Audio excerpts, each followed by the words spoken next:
tous, j'ai avec moi Monsieur Nicolas Bidot, le directeur de Présence Suisse de passage à Châtel-Saint-Denis, invité par le Lions Club.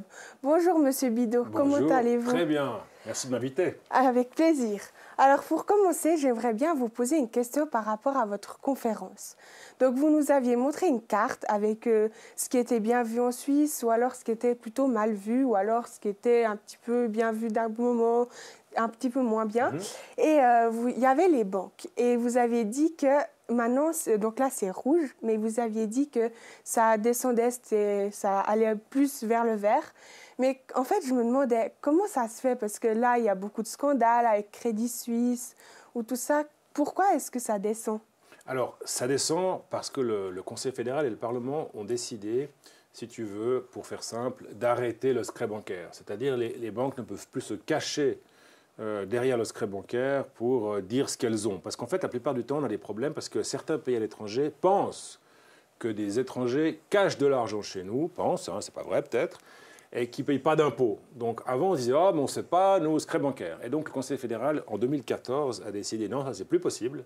Si un État nous demande d'avoir des informations sur l'argent qu'il a peut-être chez nous, alors on doit donner ces informations. Donc si tu veux, à l'heure actuelle, il y a beaucoup moins de scandales qui sont très violents, des États-Unis qui nous accusent de ne pas avoir d'impôts à cause de nous. Ça faisait énormément de bruit. Et donc ça a presque complètement disparu. Alors après, tu as raison. Il y a certaines banques, comme celle que tu as mentionnée tout à l'heure, qui effectivement ont des problèmes. Mais en termes de volume et d'intérêt à l'étranger, c'est beaucoup moins fort que les problèmes d'évasion fiscale qu'on avait avant. D'accord. Merci beaucoup. Et ensuite, j'aimerais bien apprendre un peu à vous connaître. Donc, j'ai appris que vous aviez fait pas mal d'études, l'Université de Lausanne, celle de Pékin, celle de Paris. Vous avez également obtenu un diplôme d'études universitaires d'études sociales à l'École des hautes études sociales à l'Université de Paris. Voilà. École des hautes études, vas-y, ouais, c'est bien. Et par la suite, donc, vous avez fait à Pékin.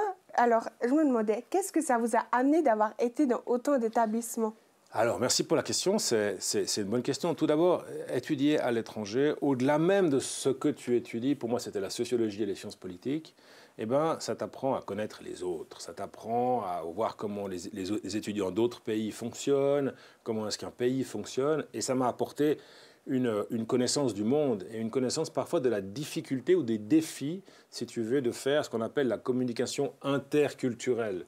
Tu ne parles pas au chinois comme tu parles au français, par exemple. Tu parles de manière différente. Donc ça, c'était très important pour moi. Ensuite, j'ai fait des études de relations internationales, de sciences politiques, donc c'est mon travail. Mais la sociologie, ça a été très important pour moi parce que ça m'a permis de rentrer dans une dynamique très intéressante et de comprendre comment est-ce que la vision des pays se crée. Tu vois, c'est super intéressant pour moi. Je dois savoir comment est-ce que les Chinois, tout d'un coup, sont confrontés à la Suisse. Eh bien, tu te rends compte que c'est en voyageant en Suisse, que c'est en achetant une montre suisse. Et ça, c'est le cœur de mon travail. Comment est-ce que la Suisse rentre dans la tête des gens à l'étranger. Donc, ça m'a apporté beaucoup. D'accord.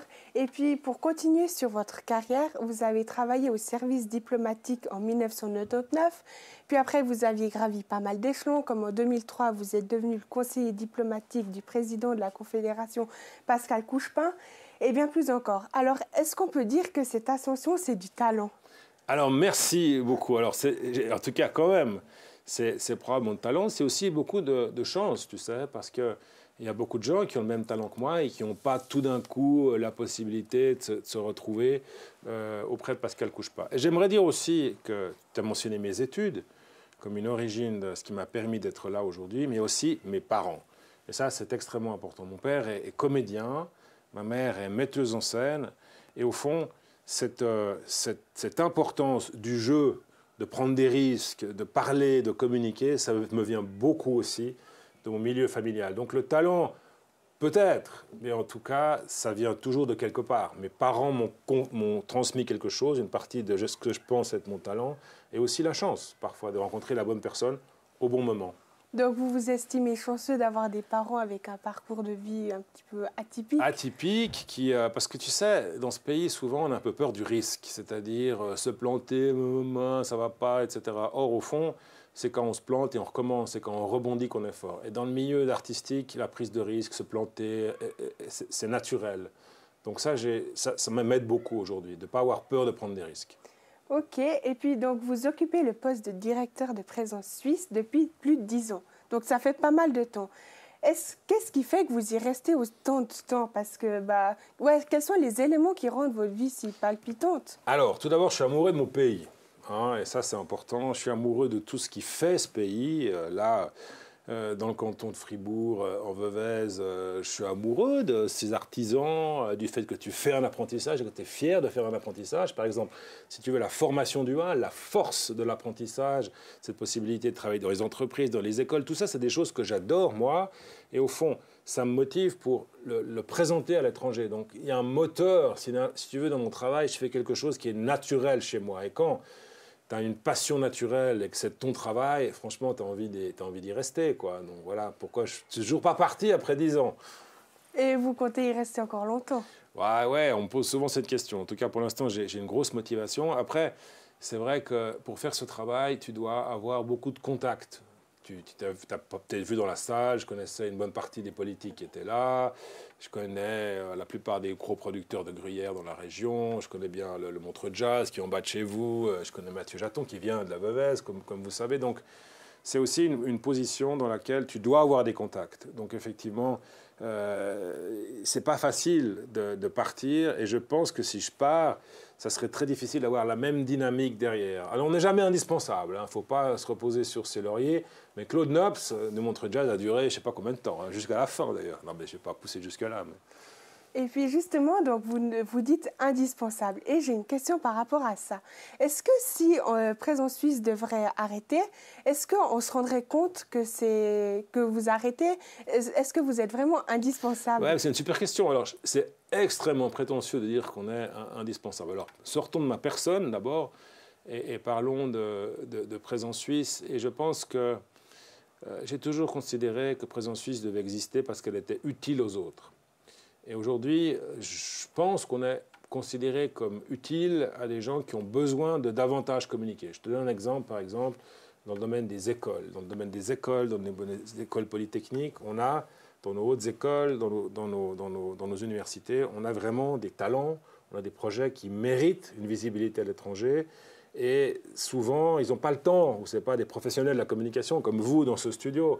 C'est très bien ce que vous faites, hein, parce que souvent, ces écoles sont faibles sur le plan de la communication. Donc, on les aide beaucoup. On va dénicher leurs talents, on les montre à l'étranger, on crée des opportunités de travail, de collaboration. Je pense que si on arrête du jour au lendemain, par exemple, ce domaine-là, se dira, oh, c'est dommage, c'était vraiment une opportunité pour nous. Personne n'est indispensable, cela dit, il faut toujours se le rappeler tous les matins. Et puis aussi, par exemple, maintenant on va parler un peu plus de votre rôle. Donc, lorsque vous allez promouvoir la Suisse à l'étranger, donc c'est quoi vraiment les clichés? Pendant votre conférence, vous en aviez énuméré quelques-uns, mais c'est quoi les principaux clichés? Alors, c'est ceux que j'ai présentés, parce que tu sais ce que j'ai présenté dans la conférence, c'est le résultat de sondages dans le monde entier. Donc, les clichés, je te les fais en fonction de leur force. Tout d'abord, c'est nos paysages. Ça, c'est le cliché numéro 1. Ensuite, après les paysages, la montagne arrive. Ensuite, tu as le chocolat qui vient se mettre là-dessus. Tu as les montres qui arrivent. Tu as les sports d'hiver. Tu as le fromage. Tu as des valeurs comme la stabilité, la neutralité, la propreté. Et tu as aussi des trucs un peu plus négatifs parfois. Les banques, on en a parlé tout à l'heure. Et la cherté de la vie. Tout le monde se rappelle qu'on paye un café 5 balles dans ce pays. Ça ne va pas du tout. Ouais, ça c'est le cas pour beaucoup de personnes, je pense. Ouais. Et aussi, en parlant l'étranger, donc vous êtes allé à Dubaï pour l'Expo universelle.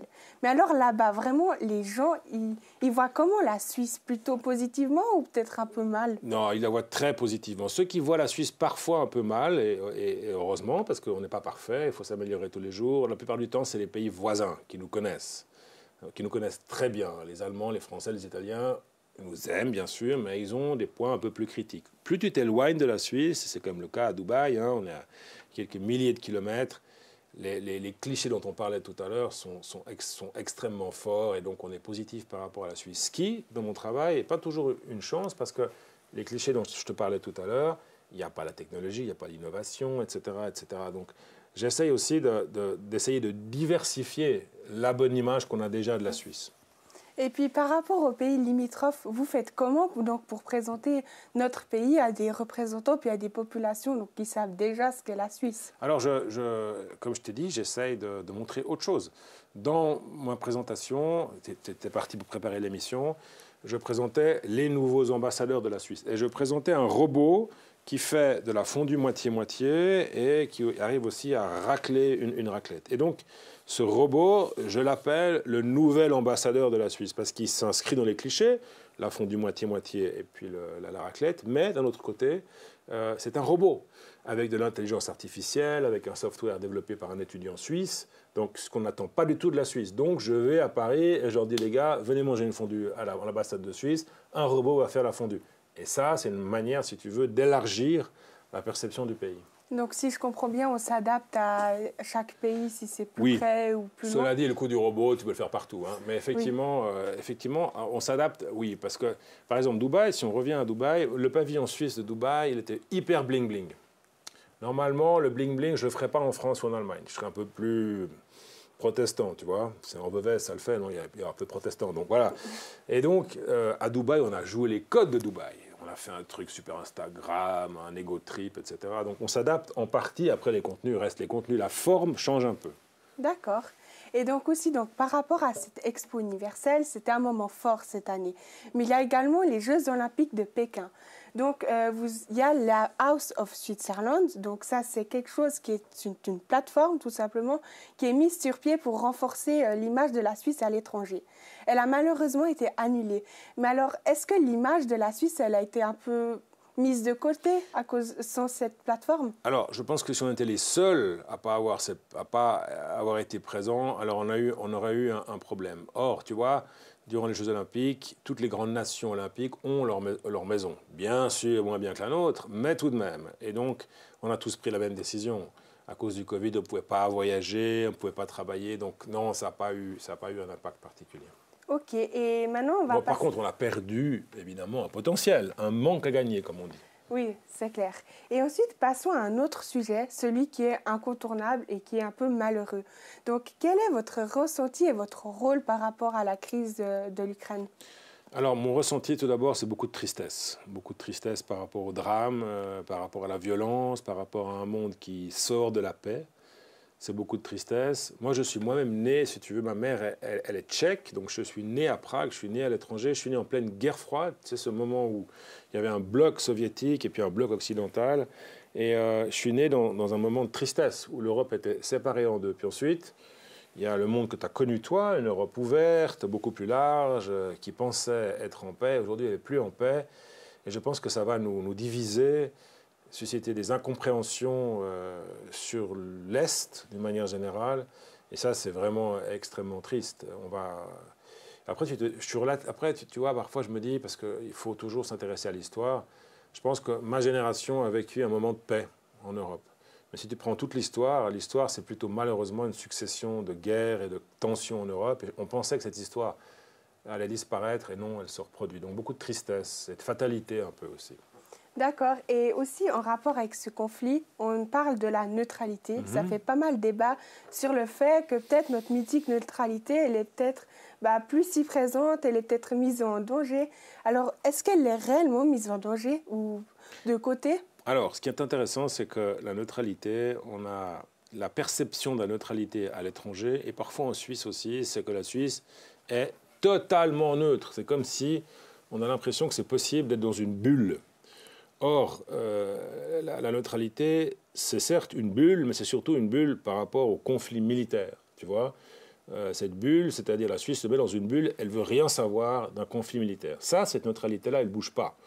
Et c'est le sens profond de notre neutralité. Après, est-ce qu'on peut être une bulle lorsque d'un côté on a une agression contre la démocratie, contre les droits de l'homme, une agression délibérée, violente? Est-ce qu'on peut rester neutre? Est-ce que rester neutre dans ce moment-là, c'est pas en fait faire le jeu de la violence? Donc la bulle, elle ne joue pas lorsqu'il s'agit des valeurs. Donc oui, on est quand même fait partie d'un camp, celui de la démocratie, celui de l'état de droit, celui de l'Organisation des Nations Unies, l'ONU.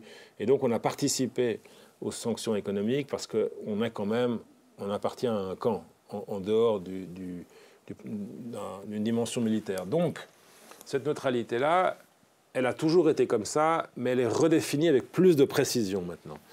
Et donc, elle n'est pas en danger, comme je te disais, sur la bulle militaire, mais elle est en danger, en tout cas, elle est en redéfinition sur la position de la Suisse par rapport à un camp, celui de l'Occident, en tout cas de l'Europe de l'Ouest. Et ça pose beaucoup de questions à l'étranger, et aussi en Suisse, par ailleurs. Oui, on voit que la population, certaines personnes sont un petit peu réticentes. Et ensuite, passons à un sujet un petit peu différent, mais qui peut tout de même faire écho à ce sujet-là. J'ai vu que le 22 mars 2016, le jour des attentats de Bruxelles, vous étiez dans un avion en direction de cette même ville. Par chance, l'avion a fait demi-tour pour revenir d'où il était parti, de Genève. Mais alors, est-ce que cet événement a eu un impact sur votre vie ou votre vision de la vie? Oui, alors, tu sais, dans ces moments-là, tout d'un coup, on est tout petit, hein. Tout d'un coup, parce que souvent on a l'impression, d'ailleurs c'est un peu le cas en Ukraine, alors même si effectivement la Suisse est généreuse et accueille beaucoup d'Ukrainiens et d'Ukrainiennes et des enfants, mais on a quand même l'impression dans ce pays stable que ça ne nous arrivera pas, que la violence, le terrorisme, la guerre entre deux nations dans l'Europe de l'Est, ça ne nous arrivera pas. Et quand tout d'un coup tu te dis qu'à un avion près, tu étais dans un aéroport qui a subi une attaque terroriste, tu te dis, en fait, c'est pas si loin, ça. Et au fond, ça te rappelle la fragilité, la tienne, celle du monde, et ça te rappelle aussi que la Suisse, elle n'est pas dans une bulle, justement. Donc ça change un peu ta perception du monde, oui. Et vous y pensez encore souvent à ça ou plus trop? Non, j'y pense à chaque fois qu'il y a un attentat, je me dis qu'il ne faut pas oublier que tu peux y être un jour. Tu vois? Ouais. Ok, alors c'est très intéressant. Ensuite, donc, Genève. Ville de paix, c'est les mots qui ont été prononcés par Guy Parmelin. Vous avez dit que c'était la phrase de l'année 2021 pour la Suisse. Mais en fait, je me demandais pourquoi avoir choisi cette ville. Certes, elle peut représenter la Suisse, mais pourquoi pas une phrase qui englobe la totalité de la Suisse ou une plus grande partie, parce que c'est une ville à l'autre bout de la Suisse, on pourrait dire. On sent que la Beuvèze est très loin de Genève, hein? Non, mais cela dit, j'ai dit ça, tu sais, pas parce que j'ai une affection particulière pour Genève, parce que tout simplement, le monitoring des médias qu'on fait, nous a montré que cette phrase-là était celle qui a été le plus reprise, qui a eu le plus d'impact. Donc ce n'est pas moi qui décide que c'est cette phrase, mais c'est bien le résultat de l'analyse de ce que les journaux écrivent sur la Suisse. Donc tu vois, j'aurais bien aimé dire Châtel-Saint-Denis, ville de paix, mais ça n'a pas été encore dit par le syndic de la ville. C'est quoi, syndic, président, maire ici? Syndic. Syndic, voilà. Et puis, pourquoi, vous avez une idée de pourquoi ça c'est ville de paix? Alors pourquoi tu dis ville de paix? Bon, parce que ça, il faut demander à Guy Parmelin, cela dit. Mais je pense que c'est une phrase qu'on a vue souvent, qui est un slogan qui revient souvent. Mais il l'a dit comme ça parce que Genève est une ville de paix, parce que Genève, comme tu le sais, c'est un jet d'eau et quelques banques, mais c'est surtout le centre européen des Nations Unies avec beaucoup d'agences et beaucoup d'agences spécialisées dans la paix, tu vois. Par exemple, le CICR est là, qui est un organe de paix. Le Conseil des droits de l'homme essaie de motiver pour la paix. Il y a aussi le HCR, le Haut Commissariat aux réfugiés, qui essaie justement de susciter de la sensibilité par rapport à tous ces réfugiés qui sont les conséquences de la guerre. Donc en fait, c'est quand même, en termes d'organisation internationale, une ville qui s'est spécialisée dans la paix et sa promotion. Beaucoup de conférences aussi ont lieu à Genève, ou des rencontres comme Biden-Poutine à l'époque. D'accord. Écoutez, merci beaucoup. Alors, mais je t'en prie. Pour terminer cet entretien, est-ce qu'il y aurait quelque chose que vous aimeriez rajouter? Alors, ce que j'aimerais rajouter, je l'ai dit tout à l'heure à la conférence, c'est qu'au fond, moi je travaille sur l'image de la Suisse, qui est aujourd'hui un mélange de clichés en grande partie, mais qu'en fait, ces clichés sont surtout le résultat de travail de femmes et d'hommes par rapport à des produits, par rapport à des performances sportives. Et je dis donc à tous les élèves qui nous regardent, demain, vous serez peut-être les ambassadeurs de la Suisse, et ceux qui ont des idées originales pour le pays, elles n'ont qu'à m'écrire. Très bien, alors on va noter ça. Merci beaucoup, M. Bidault, alors d'être venu et nous avoir offert la possibilité de vous connaître davantage. Et merci à vous de nous avoir écoutés. Et vive Hervé! Well, now you know.